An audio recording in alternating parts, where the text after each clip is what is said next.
අද අපි අවධානය යොමු කරමු අපේ එදිනදා ජීවිතයට ගොඩක් වෙලාවට නැතුවම බැරි වෙලා තියෙන දෙයක් ගැන. විශේෂයෙන්ම Android පාවිච්චි කරන අය නම් දන්නවා මේ තාක්ෂණ ලෝකයේ ඉන්න ලොකුම චරිතයක් Google සමාගම. ඉතින් අපිට ලැබිලා තියෙන මූලාශ්‍රය, ඒ කියන්නේ YouTube වීඩියෝ පිටපතක් ඇසුරින් අපි පොඩ්ඩක් මේකේ අතීතය ආරම්භය ගැන හැම කතා කරමු. ඒක නම් හරිම වටිනවා.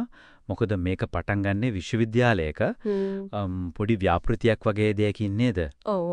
එහෙම පටන් අරම් අද මුළු ලෝකෙම තියෙන තැනට ආපු එක. ඒ කතාව ඇත්තටම හරිම රසවත්. බලමු ඒකේ වැදගත්ම තැන් ටිකක්. මුලින්ම පටන් ගත්තොත් අර මූලාශ්‍රය කියන විදිහට මේක ස්ටැන්ෆර්ඩ් විශ්වවිද්‍යාලයේ වැඩක්. ශිෂ්‍යයෝ දෙන්නෙක් ලැරි පේජ් සහ සර්ජි බ්‍රින්.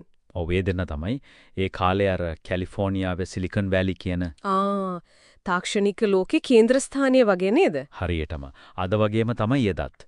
අලුත් පලුත් දේවල් එළියට එන ලොකු තරංගයක් තියෙන තැනක්. ඔව් ඇන්ඩි බෙච්ටොල්ෂයිම්. එයාගෙන් ඇමරිකානු ඩොලර් ලක්ෂයක ආයෝජනයක් හම්බ වෙනවා. ලක්ෂයක්. ඒ කියන්නේ ඒ කාලේ හැදියට ඒක ලොකු මුදලක් වෙන්නේ නැති. අනිවාර්යයෙන් මේක හරිම තීරණාත්මක දෙයක්. මොකද ඒ දවස්වල අන්තර්ජාලයේ තොරතුරු හොයනවා වගේ අදහසකට සල්ලි හොයාගන්න එක ඒතර ලේසි උනේ නෑ.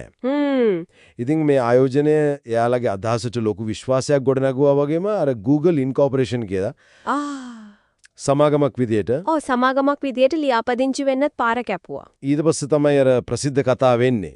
පළවෙනි ඔෆිස් එක. ඒකත් මරු. මූලාශ්‍රයේ තියෙන මෙන්ලෝ පාක් වල ගරාජයක් කියලා. හරියටම හරි. අද තියෙන අර Googleplex කියන යෝධ මූලස්ථානයක බලද්දි ඇත්තටම පුදුම හිතෙන ආරම්භයක්. අදා ගන්නත් බෑ වගේ. ඔව්.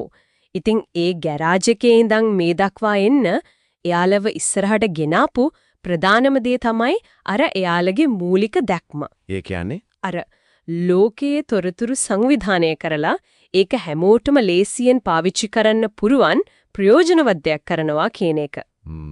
තොරතුරු සංවිධානයේ කිරීම. ඔව්. ඒ දැක්ම නිසා තමයි එයාලා පස්සේ කාලෙක අර YouTube වගේ දේවල් පවා අරගත්තේ.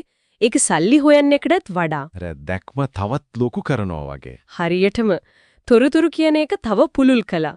සෙවුම් යන්ත්‍රයකට වඩා එහා ගිය දෙයක් වුණා. ඊටකොට දැන් වර්තමානයට આવොත් මේ හැමදේම මෙහෙවන කදා ගැනත් සඳහනක් තිබුණා මූලාශ්‍රය. ඔව් සුන්දර් පිචයි මහත්මයා. ඉන්දියානු ජාතිකයෙක් දැනට ප්‍රධාන විධායක නිලධාරී. ඒකත් ඇත්තරව වැදගත් කරුණක්. මේ වගේ ලෝක ප්‍රසිද්ධ බලවත් තාක්ෂණික සමාගමක නායකත්වයට ආසියානු කෙනෙක් කෙන එක. ඒකත් වෙනසක් පෙන්눔 කරනවා. ලෝකේ තාක්ෂණික ක්ෂේත්‍රයේ තියෙන විවිධත්වය ගැන තේගෙන් කියවෙනවා. හේම බලද්දී අර විශ්වවිද්‍යාලයේ පර්යේෂණයක ඉඳන් පොඩි ගෑරාජ් එකක හැදිලා අද වෙනකොට ලෝකෙම තොරතුරු හසුරුවන තැනට Google ආපු ගමන ඇත්තම පුදුමයි. ඇත්තම විශ්මයජනකයි. අවසාන වශයෙන් අපි පොඩ්ඩක් හිතන්න දෙයක් ඉතුරු කළොත් අර මුලින්ම තිබ්බ ලෝකයේ තොරතුරු සංවිධානය කිරීමේ මෙහෙවර තියෙනවනේ. ඔව්.